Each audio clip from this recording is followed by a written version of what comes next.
tu es débutant en course à pied ou que tu as commencé il n'y a pas si longtemps que ça, il y a de grandes chances que tu sois plutôt du côté de la moyenne intensité que de la haute lorsque tu cours ton 10 km.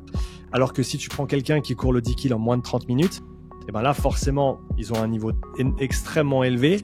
Et sur ce temps de course-là, ils vont plutôt être, eux, à haute intensité. Faire un petit résumé juste des différentes intensités. Comment est-ce qu'on peut à peu près par rapport à la RPE, les cibler. Et comme ça, au moins derrière, on pourra s'appuyer dessus pour expliquer un petit peu les différentes séances de fractionner. Ah, Vincent a une question, vas-y. Juste avant, rappeler aux auditeurs de 1000% qu'il y a un premier épisode où tu détailles ça quand même sur 2 heures. Voilà, il y a de quoi faire.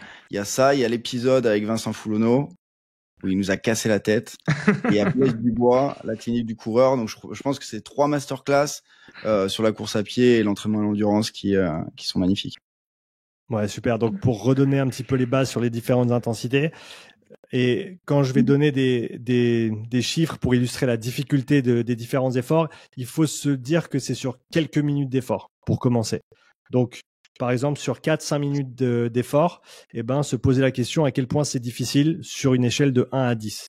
Et forcément, on peut courir très lentement pendant 3 jours sans s'arrêter et qu'on ait une difficulté à 10 sur 10. Au même titre qu'on peut courir très vite pendant 20 secondes et puis on a une difficulté qui va être très basse. Donc c'est pour ça que d'abord on prend cette fourchette de temps de 4 à 5 minutes en continu pour se repérer ensuite les unes par rapport aux autres. Typiquement, je dirais que la basse intensité, ça va être entre 1 et 3 voire 4 sur 10. Ça va être la portion basse du spectre d'intensité. La moyenne intensité, on va être typiquement entre 4 et 7. Donc, à 4, à peu de choses près, on va être au premier seuil ou au seuil aérobie, comme disent certains. Et aux alentours des 7, on va être au deuxième seuil ou au seuil anaérobie, comme d'autres disent. Et dès qu'on dépasse le 7, on rentre dans le 8 et plus, on est au-delà de ce deuxième seuil et on bascule sur la haute intensité. Donc ça, je dirais que c'est un petit peu la base de départ pour déjà quantifier simplement la difficulté des entraînements. Et à l'heure actuelle, je pense que c'est le moyen le plus simple de départager qu'est-ce qui est de la basse, qu'est-ce qui est de la moyenne, qu'est-ce qui est de la haute intensité pour soi-même, que ce soit sur le vélo, que ce soit sur la course à pied. C'est simplement courir quelques minutes à une vitesse ou à une allure donnée et se poser la question à quel point c'est difficile pour moi maintenant et comparer ça à d'autres efforts, encore une fois, sur la même durée pour arriver à se rendre compte de ça. Et typiquement, la transition entre la basse et la moyenne intensité, on va passer d'un effort qui est très très facile au niveau musculaire, aucune douleur, aucune brûlure au niveau musculaire, la respiration qui va pas du tout être entravée, on peut continuer à discuter, on peut faire des longues phrases. La moyenne intensité, on va commencer à sentir un petit peu de brûlure dans les jambes et on va commencer à avoir une respiration qui va être un peu plus soutenue, mais qui va toujours rester contrôlée. Et forcément, plus tu te rapproches de ce deuxième seuil, plus ça devient soutenu et difficile. Mais tu sens typiquement vraiment une différence lorsque tu bascules à haute intensité. Et là, on a vraiment les jambes qui brûlent, on a vraiment la respiration qui est prise, on va avoir une ventilation qui est très importante, voire une hyperventilation pour certains, donc une perte de contrôle de sa respiration. Donc ça va être, on va dire, les 3 niveaux très très simplement d'intensité qu'on peut utiliser pour se repérer. Et pour ces 3 niveaux, en termes de durée, est-ce qu'on pourrait dire que la basse intensité serait presque un effort qu'on pourrait tenir plusieurs heures? Le seuil, tu dirais quoi? Peut-être 1 heure? Enfin, ça dépend bien sûr du niveau de l'athlète, mais est-ce qu'on pourrait dire 1 heure? Et pour la haute intensité, combien de temps? Quelques minutes? Ouais, donc si on veut donner des temps, typiquement, parce qu'on a donné les 3 niveaux d'intensité, il y en a techniquement un 4e, qu'on appelle la très haute intensité ou le domaine extrême si on parle physiologie. Et typiquement, cette transition entre la haute et la très haute intensité, ça va être aux alentours des 2-3 minutes d'effort. Donc, si tu fais un effort 3 minutes all out, tu vas typiquement être sur le très très haut de ta haute intensité, juste avant de basculer sur la très haute intensité. Tu as parlé du deuxième seuil, environ 1 heure. Je pense que 1 heure, c'est une bonne règle générale. Après, ça peut, typiquement de ce que j'ai vu, on va de 40 minutes à 1h15. Selon le niveau, comme tu l'as dit, donc quelqu'un qui n'est pas entraîné va potentiellement pouvoir tenir son deuxième seuil moins longtemps que quelqu'un qui a des dizaines d'heures d'entraînement par semaine et qui l'a fait pendant des mois, voire des années. Donc, on a une durabilité forcément qui ne va pas être pareille à cette intensité-là. Pour le premier seuil, oui, typiquement, je vais dire des heures et ça dépend vraiment de la personne. Un certain profil puissant qui n'ont pas du tout fait d'endurance, ça peut peut-être être 1 heure et encore, alors que pour d'autres, des cyclistes aguerris ou des coureurs aguerris, ça peut être littéralement plusieurs heures sans trop de problèmes, sans dérive cardiaque. Donc voilà, ça varie selon les niveaux, mais concrètement, on peut dire à peu près 1 heure pour le deuxième seuil et puis plusieurs heures pour le premier.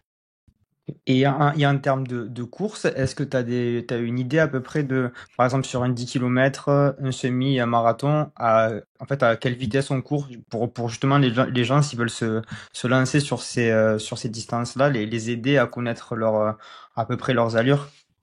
On peut se dire qu'un 10 km, c'est à peu de choses près le deuxième seuil. Après, si tu cours ton 10 km en 60 minutes et que tu es débutant en course à pied ou que tu as commencé il n'y a pas si longtemps que ça, il y a de grandes chances que tu sois plutôt du côté de la moyenne intensité que de la haute lorsque tu cours ton 10 km. Alors que si tu prends quelqu'un qui court le 10 km en moins de 30 minutes, et ben là, forcément, ils ont un niveau extrêmement élevé et sur ce temps de course-là, ils vont plutôt être, eux, à haute intensité. Donc, selon le niveau, tu vas être juste en dessous ou juste en dessus de ce deuxième seuil sur un effort de 10 km. Et après, pour le reste, encore une fois, ça dépend vraiment du temps que tu vas prendre pour effectuer un semi ou du temps que tu vas prendre pour effectuer le marathon. Mais typiquement, on peut dire que pour les meilleurs, le semi-marathon, il va forcément être plutôt sur la moyenne intensité.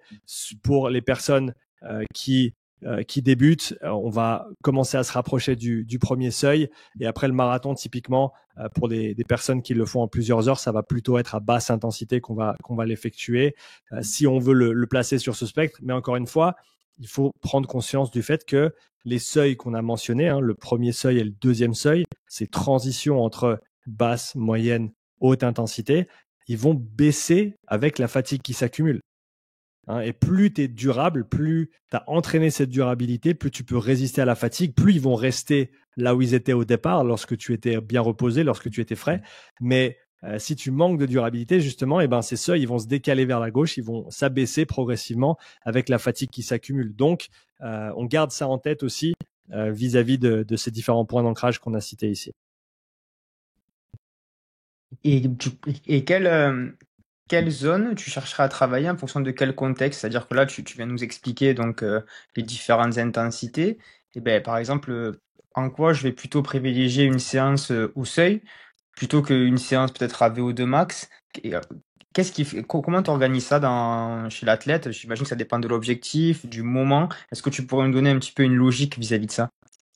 Tu as cité deux des éléments les plus importants. Ça va être quel est l'objectif, quel est le moment de la préparation dans laquelle on se trouve, donc à combien de semaines ou mois de l'échéance est-ce qu'on se situe, et forcément, quel est le contexte du sportif, donc quel est son niveau actuel, quels sont ses besoins, quelles sont ses forces, quelles sont ses faiblesses, qu'est-ce qu'il a fait avant, qu'est-ce qu'il n'a pas fait avant, et ensuite on essaie de connecter les deux bouts en fait.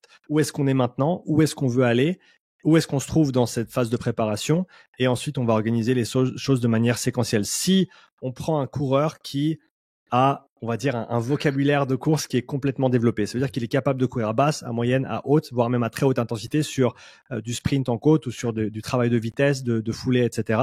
Donc, il est compétent dans tous les domaines. On va le dire comme ça. Pour ce profil-là, s'il se prépare pour un 5 km, on va peut-être commencer sa préparation, peut-être, je sais pas, disons qu'il a 3 mois pour se préparer, on va peut-être commencer, en tout cas sur le premier mois, avec du travail qui va être qualifié de général vis-à-vis du 5 km qu'il va préparer. Donc, on va plutôt être sur de la basse et de la moyenne intensité. Donc ça va créer en gros le socle d'endurance qui nous permettra sur la deuxième phase de sa préparation. Donc peut-être que là, on va faire 6 à 8 semaines de préparation dite spécifique. Et donc là, on va basculer sur du travail de haute intensité qui va donc se rapprocher des allures de course qu'on va retrouver sur le 5 km qu'il va faire. Typiquement sur du travail d'endurance, on va très, très souvent garder une constance au niveau du travail de basse intensité. Donc la basse intensité, c'est un petit peu le bas de la pyramide. Et après, on va soit rajouter de la moyenne intensité dans certains contextes, soit rajouter de la haute intensité dans d'autres contextes. Et pour préparer un semi-marathon, par exemple, ces phases, elles vont s'inverser, si tu veux bien. C'est-à-dire que le début de ta préparation, tu vas plutôt être sur... Alors, on garde ce socle de basse intensité, mais on met plutôt de la haute intensité cette fois-ci, parce qu'on veut développer son VO2 max, on veut savoir courir plus vite, on veut ces différentes qualités-là. Mais plus tu vas te rapprocher de la course et plus tu vas basculer sur du seuil, voire même sur des allures type tempo, voire même des allures spécifiques de course par rapport à toi, ce que tu vas courir sur ton semi, pour être prêt enfin pour l'échéance. Donc, en gros, on peut imaginer ça comme un entonnoir. Et plus on est loin de l'échéance, et plus on va faire des choses qui ne ressemblent pas à notre événement compétitif. Et plus on se rapproche, et plus on va aller vers des choses qui ressemblent au niveau de l'intensité, notamment de ces entraînements.